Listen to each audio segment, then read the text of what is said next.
Hi everyone, my name is Carter from ianai Systems.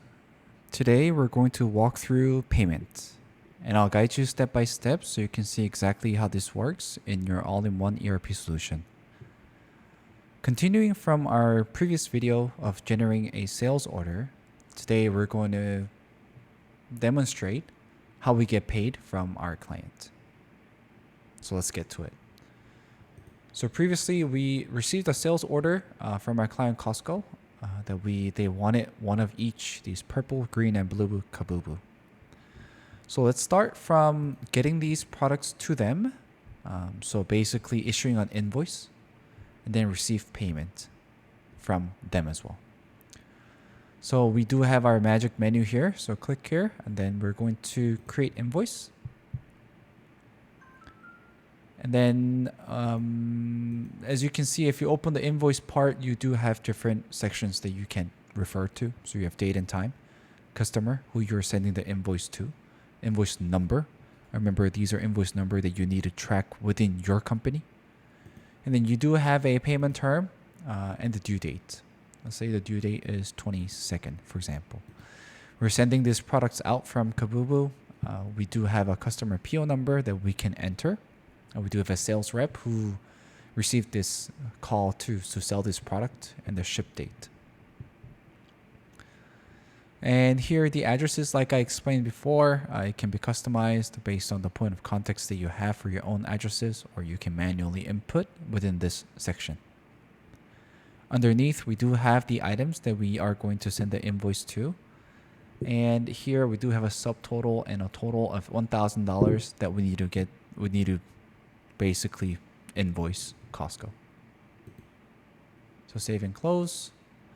As you can see, after we finished basically generating the invoice, the sales order lifecycle ends there.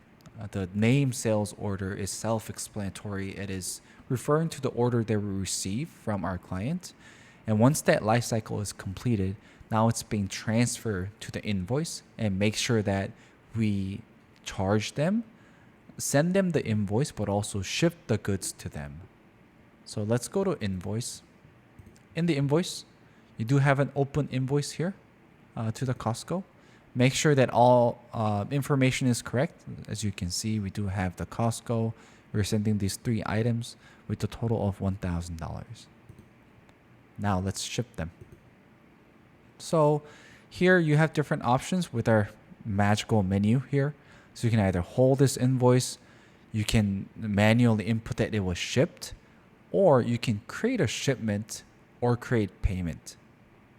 Okay, let's just follow the order. We have already shipped these items, and then we're going to create a payment here. Again, I'm doing this out of the simplicity that we need to demonstrate for these options for. But the shipment is another realm of topics that we need to cover. As you may well already know, we have carriers that are involved. We have shipping days or invoice numbers, shipping numbers. So it's another level of demonstration that you need to do. But for today's video, because our focus is on the payment, we'll just manually close the shipment and start generating the payment here. So as you can see, we had created a payment from our Costco. Then they will pay us. I want to get paid today, for example. They're going to pay us with whatever the method that we want. So we can create a method. Let's say cash. Here you have 4 different options: cash, check, credit card, and non-credit card. Let's say we received cash here. Cash receivable. Save. And then we want to set our accounts. Where do we want this money to go into? Right? Maybe we want this go into checking because it's a cash money. So we can do that. Here you can either search invoice, but generally based on your customer and the invoice that you created, it matches with the invoice that we created that's unpaid.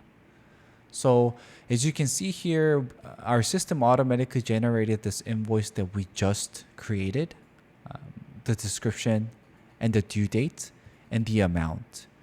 Here you do have 3 columns that you have original amount that needs to be paid, open balance, how much is it not paid, the payment, how much is being paid within this payment. The reason these 3 columns are divided is obviously because for the open balance, there may have been credit that's been given to us by our clients, or they want to make a partial payment this time and make a full payment next time, right? Again, this is depending on the agreement structure that you have with your client on the payment term. So it really differs, and it can, in a good way, it can also be customized based on your needs with your client. So here, internal notes, I can make Costco paid. You'll need to unlock your iPhone first. Costco paid in full. And then you can save and close here. Meaning that the payment has occurred. I don't know if anybody saw, but once we close with the payment, you can see that our invoice was closed. One thing to notice here is that these invoices, because it's a flow of financial, once we create the payment and confirm on the system that the payment was completed, our invoices is closed.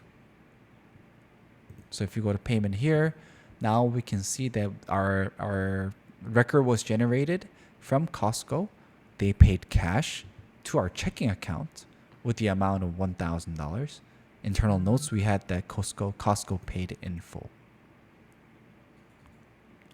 See, once we click it here, because they were paid in full, I'm sure everybody saw the message here that there was no open invoices found for the selected customer, which is the correct information here.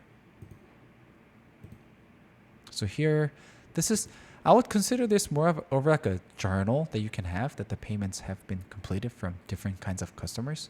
And in this way, later on, I'll make videos about accounting, but it helps you with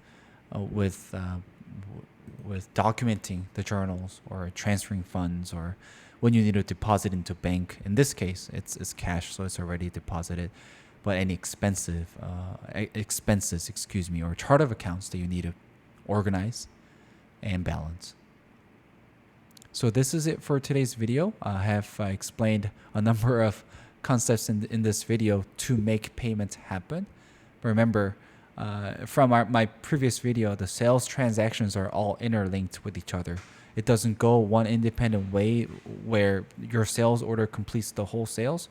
Your invoice doesn't complete the sales. Your sales receipt doesn't complete the sales.